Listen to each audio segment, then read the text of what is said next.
to go over a speech of a great man. I would like to start off with a quote from Dr. Neil deGrasse Tyson. For me, when I say spiritual, I'm referring to a feeling you would have that connects you to the universe in a way that it may defy simple vocabulary. We think about the universe as an intellectual playground, which it surely is, but the moment you learn something that touches an emotion rather than just something intellectual, I would call that a spiritual encounter with the universe. I find much inspiration in that quote from Dr. Tyson as both somebody who believes deeply and spiritually in science.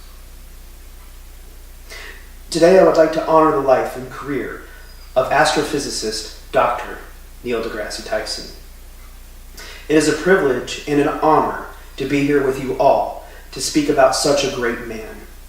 As a fellow and inspiring scientist, I have learned so much from him. I'd like to take the time and share with you all his life and career. To his family, he is a husband and father. To those of us whom are merely just his admiring fans, he is a celebrity scientist. If one were to summarize the career of Neil deGrasse Tyson, you would call him a scientist. To many, however, he is also an author, a TV show host, a comedian, an educator, and an inspiration. Dr. Neil deGrasse Tyson has made it his life's goal to educate and inform people in the sciences. He wants science and physics especially to be something we all can relate to and can gain inspiration from. Let me start from the beginning. Dr. Tyson was born October 5th, 1958 in Manhattan, New York. He is one of 3 children. His mother, Sanchita Maria Tyson, a genealogist, and his father, Cyril deGrasse Tyson, a sociologist.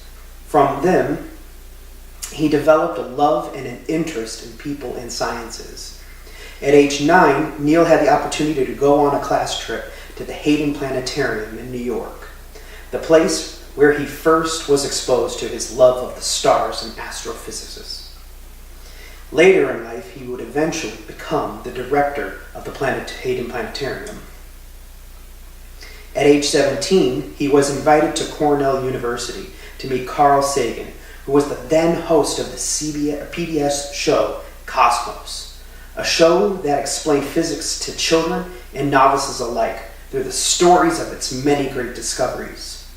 Dr. Sagan at the time wanted the opportunity to convince Neil to attend Cornell. Neil, a fan of Cosmos, relished at the opportunity to meet Carl Sagan. And later on in life, Dr. Tyson would also go on to become the host of the Cosmos television series. Neil, however, went on to study at Harvard and graduated in 1980 with a bachelor's in physics. He then went on to get his master's in astronomy at the University of Texas. In 1983, he met his wife there, Alice Young, whom he eventually married. From there, he went on to achieve his PhD in astrophysics from Columbia University in 1991, and then went on to become an affiliate researcher at Princeton University. And eventually, in 1998, he achieved his job as the director of the Hayden Planetarium. While as the director of the Hayden Planetarium, Dr. Tyson was also appointed to the Presidential Committee on the Future of the United States Aerospace in 2001. And subsequently, in 2004, he served on the Presidential Commission on Implementation of the U.S. Exploration Policy. At this time, he started gaining some notoriety and was a frequent guest on such shows as The Daily Show, The Colbert Report, Late Night with Conan O'Brien, and Real Time with Bill Maher. By 2006, he became a regular host of Nova Science Now on PBS. Also at this time, he served on the International Astronomical Union, the committee that most famously declassified Pluto from a planet to a dwarf planet. In 2014, Dr. Neil deGrasse Tyson was able to bring back the miniseries Cosmos on Fox, labeling it as Cosmos, a space-time odyssey. where he continues to inspire future generations of scientists to come.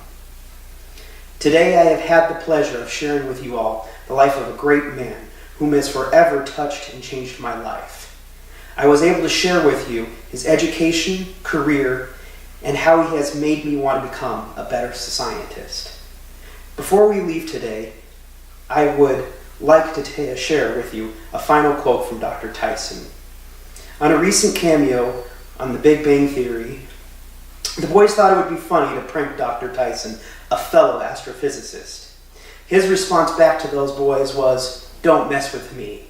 I'm the man that kicked Pluto out of the solar system." Thank you. Good afternoon, and thank you for allowing me the pleasure of being here today.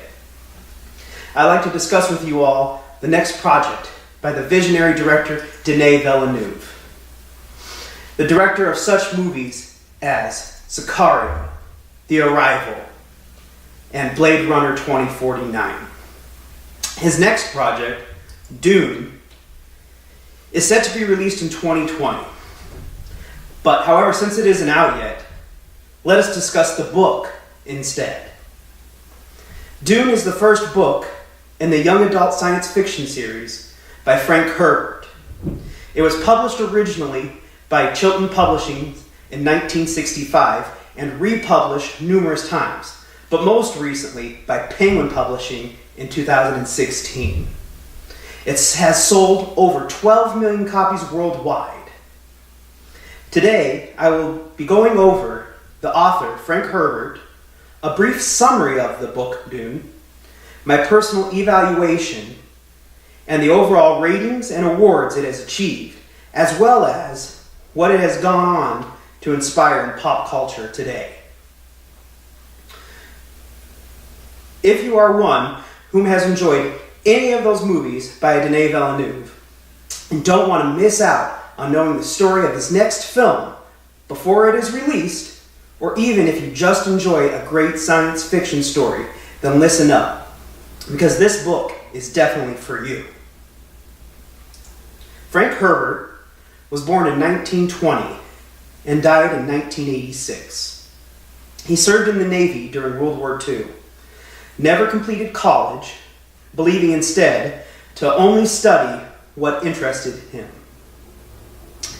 He first was published in Esquire and Modern Romance magazines in 1945, and then went on to work as a journalist for the Seattle Star and Oregon Statesman until 1954. Later, he became a writer and editor for the San Francisco Examiner. After studying the works of many science fiction writers such as H.G. Wells, Paul Anderson, and Jack Vance, he went on to publish his own science fiction works, starting in 1952, starting with Looking for Something. Then he spent the next 6 years researching for his greatest book of all, Dune, which was published in 1965. And later on, he went on to write 5 more books in the series. He won numerous writing awards, including a Hugo and Nebula, and was posthumously inducted into the Science Fiction Hall of Fame in 2006. Dune is set in the far future on the dystopian planet of Arrakis. The story begins with the death of Duke Leto of Atreides by the hands of the evil Baron Vladimir Harkonnen. It then follows the story of his son, Paul of Atreides, as he and his mother escape into exile on the desert planet of Arrakis, where they are befriended and taken in by the people there, the Fremen. The book chronicles the life of Paul and his ascension to the designation of Muad'Dib, the living God amongst men. The story also chronicles his liberation of the Fremen on Arrakis from the evil Baron, whom deems to one day not only be the ruler of Arrakis, but of the entire galaxy. I personally rate Dune as one of the most captivating stories I have ever read. From its superb writing to the story of a boy's redemption of his family, this surely is one thrilling book. It teaches us how to be brave and shows us how to be strong in the midst of so much fear. As Robert Paul of The Guardian put it, Dune is a book that has changed and inspired the world forever over the past 50 years.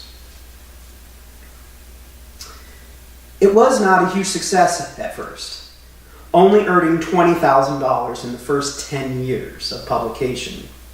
However, it has gone on to since produce over 20 million copies worldwide. It was the first book to ever win both the Hugo and Nebula Awards for science fiction. And it has over 18 sequels, 5 of which were written by Frank Herbert before his death, and the rest have gone on to be written by his son, Brian. It was made into a movie in 1984, a TV series in 2003, and has been adapted into many comic books over the years. Both George R.R. Martin, the writer of Game of Thrones, and George Lucas, the creator of Star Wars, quote this book as an inspiration for the creation of both franchises. As Robert Paul put it, Dune indeed is a book that has inspired and changed the world over the past 50 years. Today I have shared with you all one of my favorite books. I have gone over Frank Herbert, its author, and how he believed the book will excite and inspire you all, just as it has inspired me and the pop culture of today. Before I go, I'd like to share a quick quote from the book. I must not fear. Fear is the mind killer. Fear is the little death that brings total obliteration. I will face my fear. I will permit it to pass over me and through me. And when it is gone, past me I will turn the inner eye to see its path. Where the fear has gone, there will be nothing, and only I will remain. This book teaches us to be brave and shows us how to be strong. I hope you all are inspired and will go out and pick up this book, so you're all better prepared for when the movie does finally come. Thank you.